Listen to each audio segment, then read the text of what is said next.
punya kepandaian, maka dia tidak memikirkan berapa banyak ibadahnya.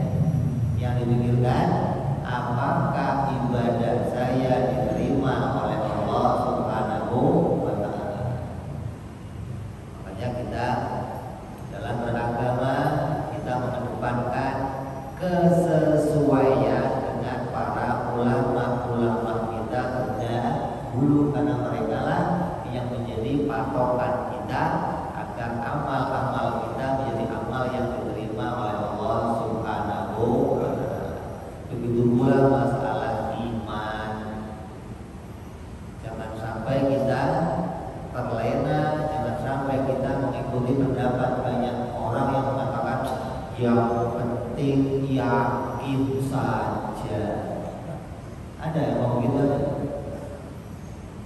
Masalah Allah gak usah dipikir-pikir, yang penting yakin saja. Ini kekeliruan, tidak benar.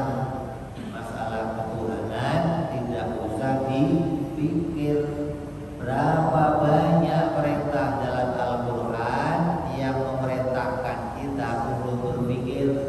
Afala ta'qilun, afala tadabbarun, afala tubsirun, afala ta'lamun, afala banyak peringatan dari Allah yang menuntut kita untuk menjadi orang yang mau berpikir.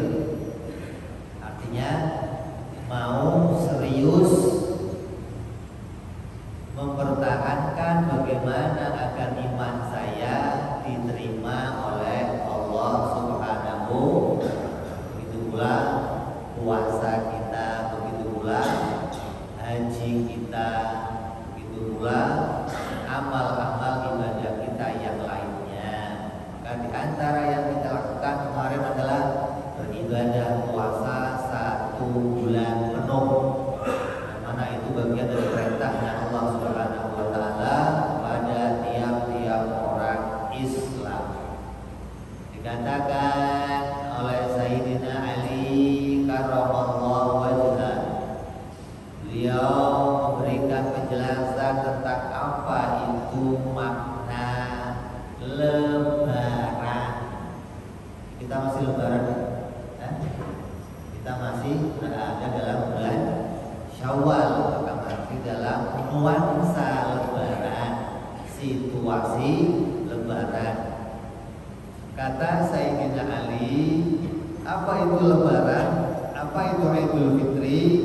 Idul Fitri, kata Sayyidina Ali, adalah apabila saya dalam 1 hari semua anggota tubuh saya tidak melakukan kemaksiatan, maka itulah hari lebaran untuk saya. Jadi Sayyidina Ali radhiyallahu anhu, sepupunya Rasulullah, menantunya Rasulullah, beliau punya prinsip yang namanya lebaran atau Idul Fitri adalah apabila seseorang dalam 1 hari itu tidak melakukan maksiat kepada Allah, maka hari itu hari lebaran untuk dirinya. Apabila di hari itu telinga kita terjaga dari maksiat, apabila di hari itu tangan kita terjaga dari maksiat, apabila di hari itu kaki kita terhindar dari maksiat, lisan kita terhindar maksiat, maka hari itu boleh kita rayakan sebagai hari lebaran untuk kita. Jadi gak usah nunggu setahun sekali. Nah, kita kemarin lebaran ngapain?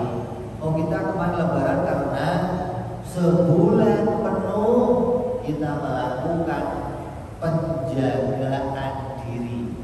Kita jaga mata kita, kita jaga telinga kita dengan kita puasakan, ya, telinganya puasa, tangannya puasa, kakinya puasa, lisannya puasa, hatinya puasa. Maka setelah sebulan penuh kita kita berhasil tidak melakukan satu kemaksiatan, maka setelahnya kita melakukan lebaran atau Idul Fitri. Maka yang sepatutnya merayakan hari raya Idul Fitri siapa? Yaitu orang-orang yang di hari ini, di bulan ini dia mendapatkan ampunan dari Allah Subhanahu wa Ta'ala. Ya, orang yang berhasil selama 1 bulan menjaga dirinya dari kemaksiatan, maka dia itulah orang-orang yang layak melaksanakan lebaran. Maka kata ulama, apabila pada hari raya Idul Fitri, pada hari raya lebaran, di hari itu kita melakukan maksiat, maka hari itu tidak layak kita rayakan sebagai hari lebaran. Apa kemaksiatannya? Banyak orang yang di hari lebaran bersalam-salaman antara laki dan perempuan yang bukan muhrimnya, kumpul menjadi satu dalam satu area, berbincang-bincang tanpa adanya hijab. Maka itu satu kemaksiatan. Walaupun hari itu hari lebaran, maka hari itu tidak layak dirayakan sebagai hari lebaran, karena kita melakukan kemaksiatan kepada Allah Subhanahu wa Ta'ala. Jadi berhasilnya seseorang di dunia itu dan disebut dia itu kembali menjadi orang yang fitrah. Fitrah itu apa? Suci. Suci itu apa? Suci bagi kita maknanya apa? Bersih dari kesalahan, bersih dari dosa, diampuni oleh Allah segala dosanya. Maka hari itu dikatakan sebagaimana hadisnya Rasulullah SAW, bahwa seorang yang dikatakan ketika dia itu berpuasa dengan keadaan imanan wahtisaban, ghufira lahu ma taqaddama min dzambi, maka diampuni oleh Allah dosa-dosanya yang telah lalu. Maka sama saja dikatakan bahwa dia sebagaimana orang-orang yang dilahirkan oleh ibunya kembali, bersih dari dosa, bersih dari kekeliruan. Maka sama seperti orang yang dilahirkan kembali dari kandungan ibunya. Orang yang lahir dari kandungan seorang perempuan, seorang ibu, maka lahir dalam keadaan apa? Fitrah atau suci. Dikatakan dalam sebuah hadis, kullu mauludin yuladu alal fitrah. Setiap yang dilahirkan maka dia terlahir dalam keadaan suci. Artinya suci apa? Bersih dari kesalahan. Ini arti suci secara umum begitu. Tapi kalau kita ingat bahwa makna suci yang harus kita pahami dari hadis yang mengatakan kullu mauludin yuladu ala fitrah, maka fitrah itu maknanya adalah setiap manusia yang lahir, maka dia lahir dalam keadaan mengikat perjanjian suci dengan Allah. Kita sebelum lahir kita telah membuat perjanjian dengan Allah. Apa perjanjiannya? Alastu birabbikum, bukankah aku ini Tuhanmu? Allah menyumpah kita. Di alam arwah, semua arwah dikumpulkan dan disumpah oleh Allah. Maka di alam arwah itu Allah bersumpah, Allah menyumpah kita. Alastu birabbikum, bukankah aku ini Tuhan kalian? Maka semua arwah menjawab bala, ilahinna. Mereka menjawab, bukan lain lagi bahwa Engkau adalah Tuhan kami ya Allah, dan kami bersaksi yang demikian. Maka pada perjanjian suci itulah setiap manusia dilahirkan dalam keadaan suci. Maka orang yang merusak kesucian, siapa dia?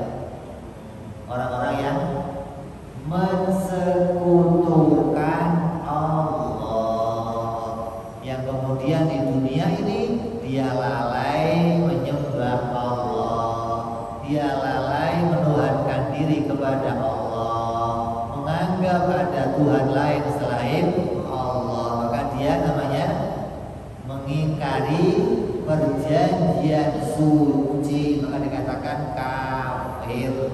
Orang yang ingkar pada perjanjian yang telah dikerjakannya sebelum awal masuk dalam tubuh kita. Dan orang yang cerdas adalah orang yang selalu bisa mempertahankan terus perjanjian suci tersebut sampai nanti hari kematian kita. Hingga para orang-orang tua, para nabi-nabi, kalau dia berpesan kepada keluarganya apa? Wala tamutunna illa wa antum muslimun. Janganlah kalian mati kecuali dalam keadaan menjadi orang Islam. Artinya apa? Tetap menjaga perjanjian suci kita kepada Allah Subhanahu wa taala agar terus kita menjadi orang-orang yang selalu fitrah. Jadi kalau kita mengartikan Idul Fitri, apa artinya Idul Fitri? Atau hari raya kesucian, hari raya yang kembali kita menjadi orang-orang yang suci, adalah hari yang mana di hari itu kita tidak mensekutukan Allah. Di mana hari itu kita tidak bermaksiat kepada Allah. Maka kita menjaga dua kesucian, kesucian zahir dan kesucian batin. Kesucian zahir apa? Ya kemaksiatan zahir. Matanya melihat maksiat, telinganya maksiat, tangannya maksiat, lisannya maksiat.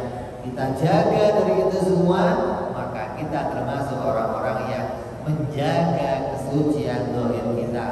Boleh kamu hari itu ngundang orang, saya mau merayakan Lebaran, padahal bulannya bukan bulan Syawal, tanggalnya bukan tanggal 1, kamu undang orang-orang untuk merayakan Lebaran. Sangat aneh, nanti orang ini kan bukan hari Lebaran, ngapain kamu ngerayain? Oh, karena hari ini saya berhasil tidak maksiat kepada Allah. Karena hari ini saya berhasil tidak mensekutukan Allah. Nah, ini orang-orang yang istimewa, orang-orang yang betul-betul disebut dia namanya orang-orang yang Idul Fitri, kembali menjadi orang-orang yang suci, menjadi orang-orang yang bersih, artinya menjaga perjanjiannya kepada Allah Subhanahu wa taala. Jadi orang yang cerdas adalah orang yang mempertahankan dirinya, bagaimana dirinya bisa selamat dari segala macam kegagalan.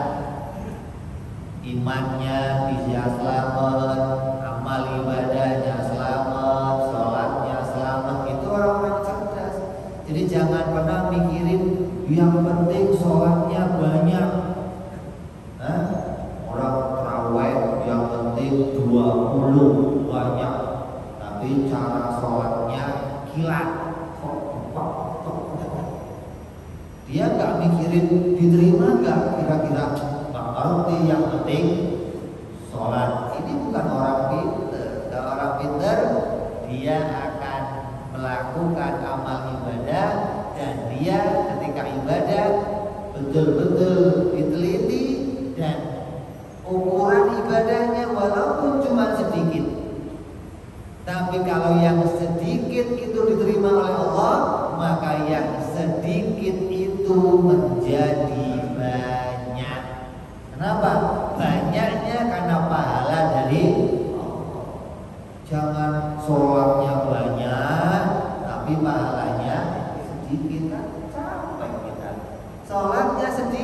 tapi pahalanya banyak. Itu yang kita harapkan. Ya, maka ini yang harus kita berdoa. Maka orang-orang yang pintar adalah orang-orang yang selalu menjaga keadaan dirinya. Bagaimana sekiranya nanti saya setelah hari kematian saya bisa membawa modal yang banyak kepada Allah Subhanahu wa taala. Kita ini mendapatkan berbagai macam ancaman. Setelah kita mati, kita mendapatkan berbagai macam ancaman. Di antaranya apa? Di dalam alam kubur ada siksaan. Ketika bangkit dari kubur di padang mahsyar ada pula nanti siksaan. Ketika nanti kita melewati jembatan Sirat ada pula di situ mara bahaya. Begitu pun di berbagai macam tempat. Maka orang yang pintar adalah orang yang mempersiapkan dirinya. Bagaimana saya bisa selamat kalau saya nanti masuk kubur? Gimana saya selamat dalam kubur saya? Kalau saya nanti di padang mahsyar, bagaimana saya selamat di sana? Kalau saya dilewat jembatan Sirat, bagaimana saya selamat di mana di sana? Apa yang diupayakan? Yang diupayakan adalah membawa bekal yang bisa menyelamatkan diri kita dari berbagai macam ancaman tersebut. Di antaranya apa? Banyak diberitakan oleh Rasulullah SAW bagaimana keadaannya orang-orang yang melakukan suatu amal ibadah, maka amal ibadahnya tersebut akan bisa dibawanya terus sampai nanti kepada hari kiamat. Dikatakan setiap amal ibadah manusia itu akan terputus kecuali 3. Kalau seorang itu mati, maka setiap amal ibadahnya terputus kecuali 3, yaitu amal soleh, kemudian sedekah jariyah, kemudian ilmu yang bermanfaat, anak yang soleh, kemudian sedekah jariyah. Maka 3 ini adalah modal utama kita. Kalau kita ingat hadisnya Rasulullah tersebut, berarti ada yang bisa kita antisipasi untuk bisa menyelamatkan diri kita dari segala macam ancaman yang telah diancamkan oleh Allah Subhanahu wa taala. Kira-kira nanti dalam kubur saya gelap apa terang? Kira-kira nanti kalau saya di padang mahsyar, saya dalam keadaan dinaungi atau kepanasan. Kira-kira nanti saya kalau lewat jembatan, lewatnya lancar atau terjatuh. Maka ini yang harus kita antisipasi. Jangan ada rasa bodoh lah. Itu mah terus tergantung nanti. Ini nggak pinter namanya. Ya, dari sekarang kita persiapkan. Kayak dulu saya ingat cerita cerita guru saya. Ada seseorang yang pelitnya minta ampun. Kemudian orang itu datang ke rumahnya kiai minta didoakan, doa untuk dikirimkan kepada orang tuanya. Maka dia memberikan sama kiainya amplop. Kiai tolong doain keluarga saya, khususnya orang tua saya, biar dalam kubur mereka dalam keadaan terang benderang. Begitu kiainya lihat amplopnya, dibuka sama kiainya, amplopnya 10.000. Kata kiainya, Pak, ini kalau 10.000 ini kuburnya remuk-remuk Pak, gak terang. Kata bapaknya apa? Alhamdulillah masih rempong-rempong lah daripada gelap. Coba banget pelitnya, yang penting rempong-rempong gampang daripada gelap. Dikira kiai kan dia ngomong rempong-rempong mau ditambahin dia terang gitu loh. Kalau bocah Pak terang lah di sana, nggak apa-apa lah Pak Kiai, rempong-rempong juga lumayan.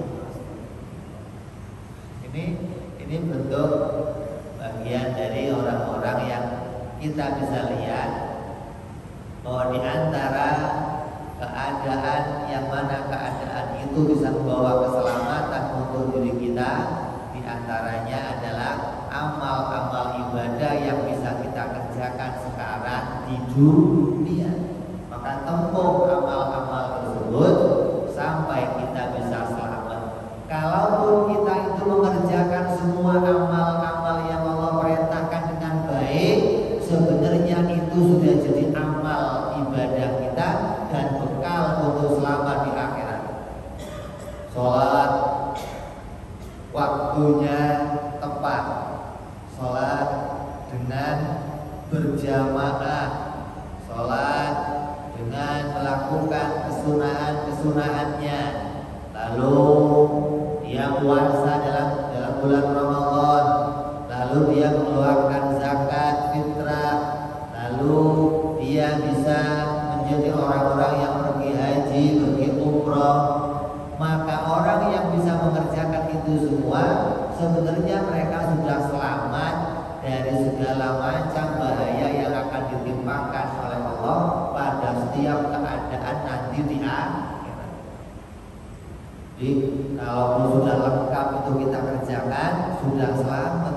Apalagi ditambah dengan yang sunnah. Wah, ini istimewa. Sholat fardunya selesai, ditambahin sunnah. Sholat puasa Ramadannya selesai, ditambahin puasa sunnah. Mengeluarkan harta yang wajib, rupanya apa? Zakat fitrah, zakat mal, ditambahin sedekah yang sunnah. Ini kalau bisa kita kerjakan yang sunnah-sunnah, maka ini menaikkan derajat kita di hadapan Allah Subhanahu wa ta'ala. Jangan dikira sunnah inilah gampang, yang penting kan wajibnya. Justru yang sunnah-sunnah itu kita kerjakan agar kita bisa mendapatkan kemuliaan dari Allah Subhanahu wa ta'ala. Maka kita mengingatkan di akhir zaman yang seperti ini. Kenapa saya katakan ini akhir zaman? Karena semua tanda-tanda tentang akhir zaman itu yang disampaikan oleh Rasulullah sudah kita lihat tandanya. Rasulullah SAW menceritakan kepada kita bagaimana tanda-tanda akhir zaman, dan tanda-tanda itu sudah kita lihat. Apa diantaranya?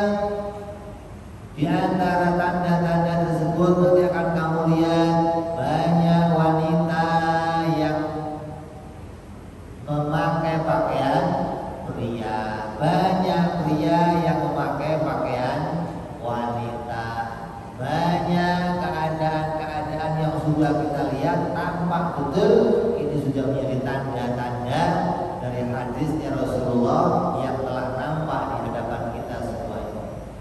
Berita tentang bagaimana Timur Tengah, bagaimana tentang keadaan di Mekah yang sudah mulai muncul hujan salju, mulai muncul rumput-rumputan, mulai muncul hujan, sungai Tigris telah mengering, mulai satu persatu tanda sudah muncul.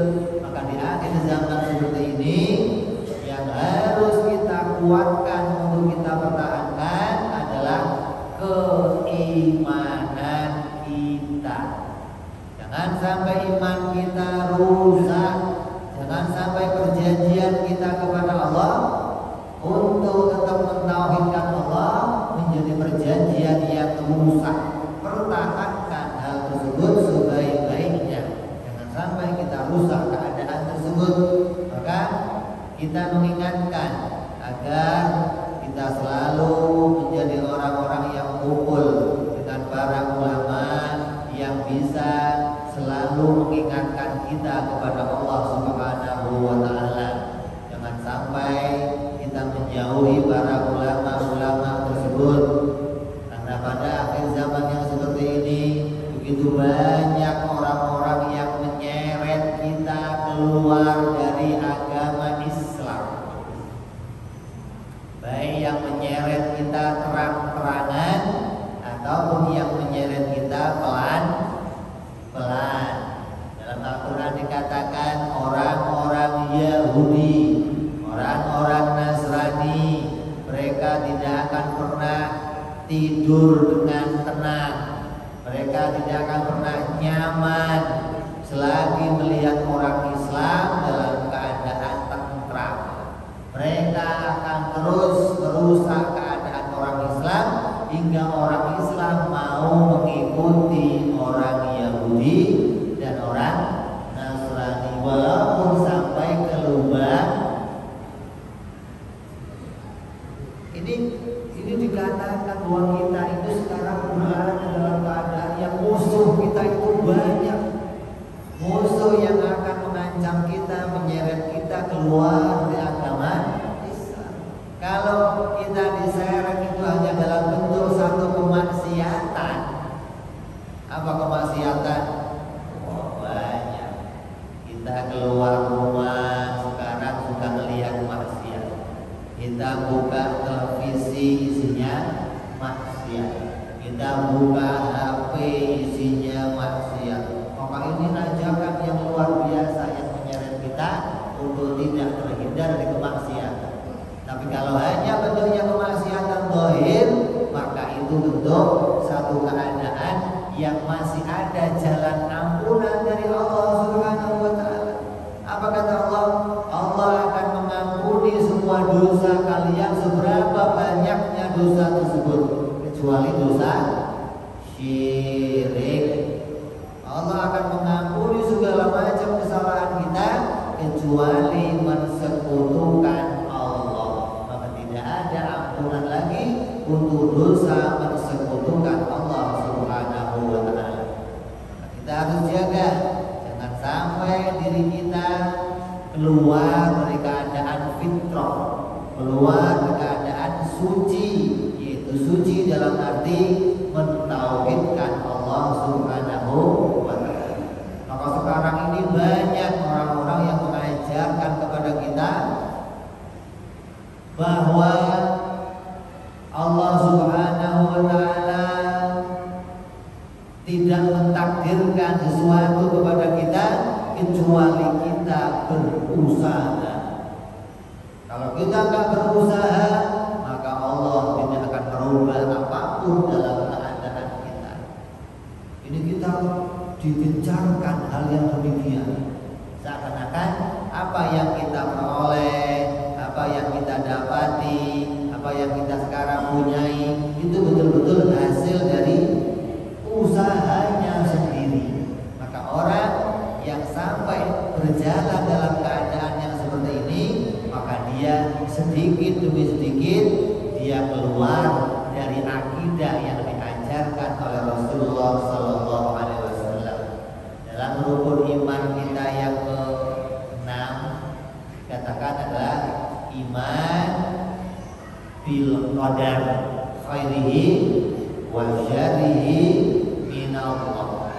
Kita wajib iman kepada qadar, kepada ketentuan Allah, bahwa segala yang terjadi, baik itu bentuknya kepahitan, bentuknya perkara yang manis, maka semua itu datang dari Allah Subhanahu wa taala. Imam Ghazali radhiyallahu anhu pernah ditanya oleh seseorang, "Wahai Imam, apakah apabila saya dalam kehidupan saya sehari-hari saya bekerja keras, apakah kerja keras saya bisa menambahkan rezeki saya yang telah ditulis oleh Allah? Oh, apakah pula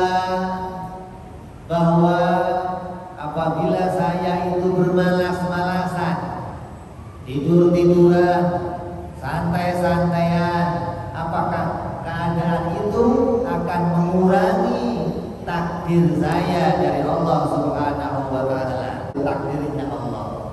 Kita bermalas-malasan, tidur-tiduran di rumah, maka tidak akan mengurangi takdirnya kita dari Allah Subhanahu wa taala. Maka ini menunjukkan bukan menyuruh kita bermalas-malasan, bukan menyuruh kita tidak usah kerja keras, tapi ini mau bicara bahwa kita diperintah mengimani apapun upaya kita, maka itu semua datang dari pertolongan Allah Subhanahu wa taala. Disuruh kita mengimani yang demikian, bahwa kita ini tidak punya daya, tidak punya upaya kecuali atas pertolongan Allah Subhanahu wa taala. Bukankah dalam Al-Qur'an telah diingatkan bagaimana tentang Qarun? Kenal Qarun? Kenalnya harta karun. Qarun ketika ditanya, didatangi oleh umatnya Nabi Musa alaihissalam dan ditagih untuk membayar uang zakat, apa kata Qarun? Innama ada min indi. Kata Qarun, adapun semua yang saya peroleh ini adalah dari hasil usahaku, dari hasil upayaku, karena kecerdasanku maka aku beroleh semua ini. Qarun mengingkari takdirnya Allah Subhanahu wa taala. Maka orang yang mengingkari takdirnya Allah bisa masuk dalam keadaan syirik, mensekutukan Allah Subhanahu wa taala. Ini harus kita jaga. Jangan sampai kita terseret, tiba-tiba ternyata kita menjadi orang-orang yang keluar dari perjalanan Ahlus Sunnah wal Jamaah. Jangan sampai tiba-tiba, ternyata saya telah menjadi orang-orang Qadariyah, telah menjadi orang-orang Jabariyah, telah menjadi orang-orang Mu'tazilah, yang mana itu semua keluar dari ajaran para aslafun saleh, para pendahulu-pendahulu kita. Maka jaga diri kita baik-baik, jangan sampai kita keluar dari relnya agama Islam, dari relnya para ulama-ulama kita. Pertahankan akidah kita dengan baik, pertahankan keimanan kita dengan baik, agar hal tersebut membuahkan hasil yang baik nanti di akhirat, membuahkan sesuatu yang indah nanti di akhirat. Maka yang sekarang kita kerjakan, sepahit apapun yang kita terima, maka kita harus meyakininya ini betul-betul atas ketentuannya Allah Subhanahu wa taala. Jangan dikira bahwa kalau kita melakukan upaya dengan sekuat-kuatnya, maka upaya itu akan bisa menambahkan sesuatu pada diri kita. Makanya kata para ulama apa? Kalau kamu sudah mengenal tentang takdir, maka hiduplah dengan tenang. Kata Rasulullah, pertahankan ma'isyah kamu, carilah jalan yang halal, karena semua rezeki kamu telah ditulis oleh Allah Subhanahu wa taala. Jangan sampai mencari sesuatu dari jalan yang haram, dari jalan yang keluar dari perintahnya Allah Subhanahu wa taala. Ada sebuah contoh diceritakan. Ada suatu hari seseorang ditakdirkan oleh Allah mendapatkan uang 100.000. Berapa? 100.000. Maka ketika seseorang itu berusaha pada suatu hari untuk mendapatkan rezeki, maka dia berupaya untuk mengambil barangnya milik orang lain. Maka diambillah satu barang, kemudian barang tersebut dijual. Maka barang tersebut dijual dan dia mendapatkan uang hasil 100.000 rupiah, tapi dengan jalan yang haram.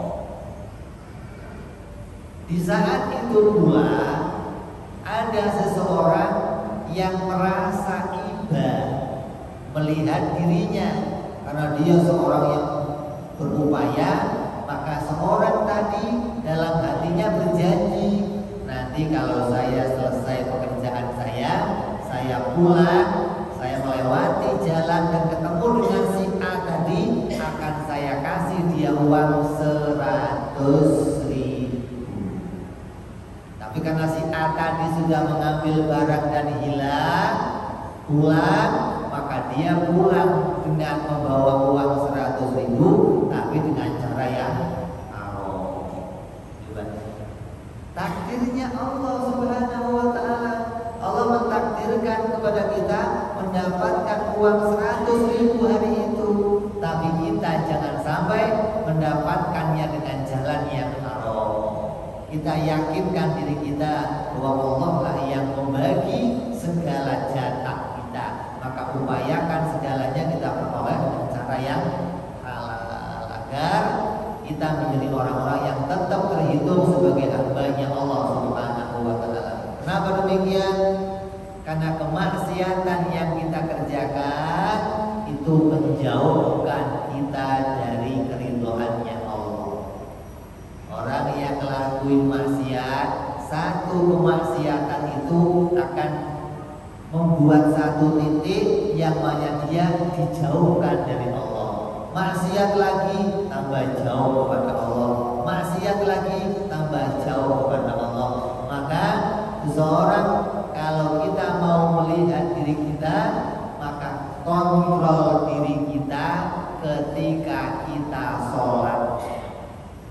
Coba kalau kita sholat, bisa nggak kita khusyuk kepada Allah Subhanahu wa Ta'ala? Maka orang yang melakukan kemaksiatan, dia tidak akan pernah bisa khusyuk ketika ibadah kepada Allah Subhanahu wa Ta'ala. Allah cabut kenikmatan ibadahnya, Allah angkat ketentraman hatinya ketika ibadah apabila dia masih melakukan satu kemaksiatan. Makanya ada suatu cerita di mana seseorang pulang dari sholat Idul Fitri. Idul Fitri itu berarti kan tanggal 1 Syawal, berarti baru selesai melakukan puasa. Pagi harinya dia ke masjid dan sholat Idul Fitri. Ketika pulang dari sholat Idul Fitri, dia berjumpa dengan istrinya. Istrinya nanya, "Mas, kamu ke masjid dan pulang dari masjid, saya tanya, sudah berapa wanita yang kamu lihat hari ini dengan mata kamu?" Kata suaminya apa? "Sejak saya berangkat dari rumah sampai ke masjid dan sampai saya pulang kembali ke rumah, saya berjalan hanya melihat jempol saya." Jempol apa? Jempol kaki saya. Dari berangkatnya nunduk sampai pulangnya nunduk. Kenapa? Dia nggak mau merusak dirinya dengan satu kemaksiatan, melihat seorang wanita. Kalau kita kan sengaja nongkrong, kita tungguin sengaja, tempatnya yang lain lewat nih, kita sengaja nongkrong. Makanya kalau sekarang ini kita mau cari ada orang mau bisa sholat khusyuk, aneh. Kenapa? Hidupnya terlibat dengan begitu banyak kemaksiatan, tapi mengharapkan sholatnya khusyuk. Itu sama saja ada orang dia nggak sekolah tapi pingin pinter. doakan anak saya Bib biar jadi anak yang soleh. Saya tanya, sekolahnya di mana? Sekolah negeri. Kan repot, jalannya kan sulit. Sekolahnya sekolah negeri, ingin jadi anak yang soleh. Kenapa? Di sekolah negeri itu semuanya serba kurang. Pelajaran agama kurang, gak diajarkan tata cara baca Quran, gak diajarkan tata cara ibadah, serba kurang. Maka kalau ada orang ke sekolah negeri, setelah keluar sekolah, pulang sekolah dia tidak menambahkan ilmu agama, maka sulit orang tersebut untuk jadi anak yang soleh. Pacu untuk sekolah negeri, selesai sekolah ditambah dengan ilmu agama di luar sekolah, ada majelis taklim dan ada yang lain-lainnya. Ini yang harus kita kerjakan. Maka kita harus hati-hati pakai cara sesuai agar menghasilkan sesuatu yang bagus.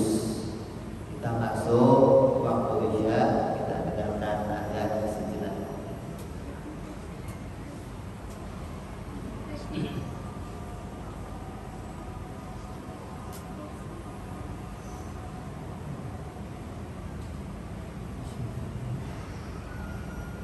Allahu Akbar, Allahu Akbar, Allahu Akbar, Allahu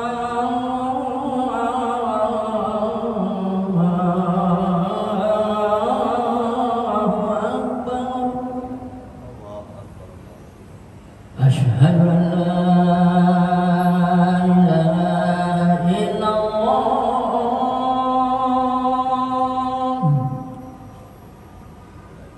Asyhadu an la ilaha illallah.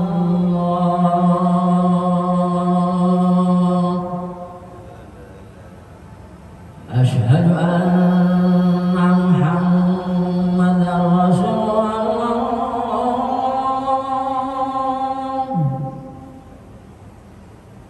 Asyhadu anna Muhammadar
Allahu Akbar, Allahu Akbar. La ilaha illallah.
kepada Allah Subhanahu wa taala.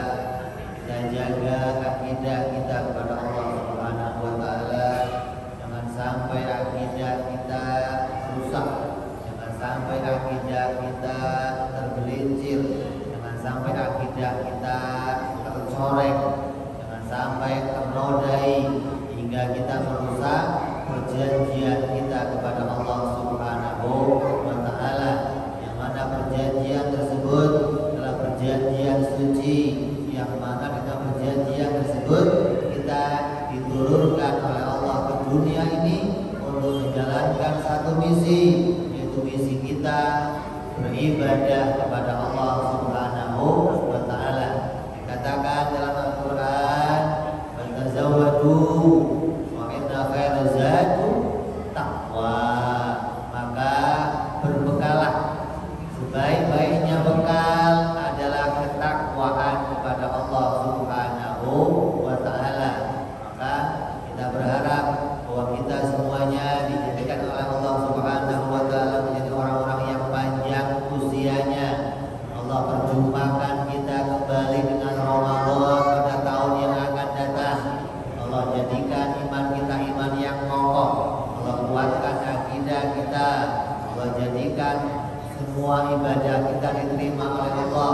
Puasa kita diterima oleh Allah. Salat kita diterima oleh Allah. Allah taqabbal siyamana, wa taqabbal salatana, wa taqabbal ruku'ana, wa taqabbal sujudana, wa taqabbal tilawatana, wa taqabbal tadarru'ana, wa taqabbal tahsyu'ana, innaka antal ghafurur rahim. Mudah-mudahan semua yang hadir bisa menjadi orang-orang yang mendapatkan ampunan dari Allah Subhanahu wa taala, dan kita semua menjadi orang-orang yang bisa berbahagia mendapat keridhaan oleh Allah Subhanahu wa taala, selamat di dunia sampai nanti di akhirat. Amin ya rabbal alamin.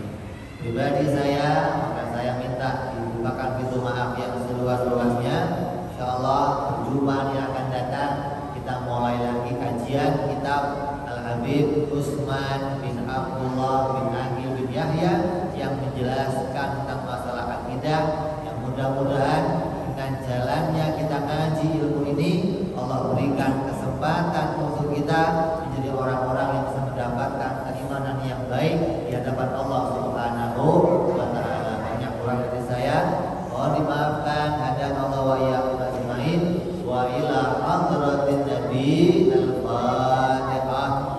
A'udzu billahi minasyaitonir rajim. Bismillahirrahmanirrahim.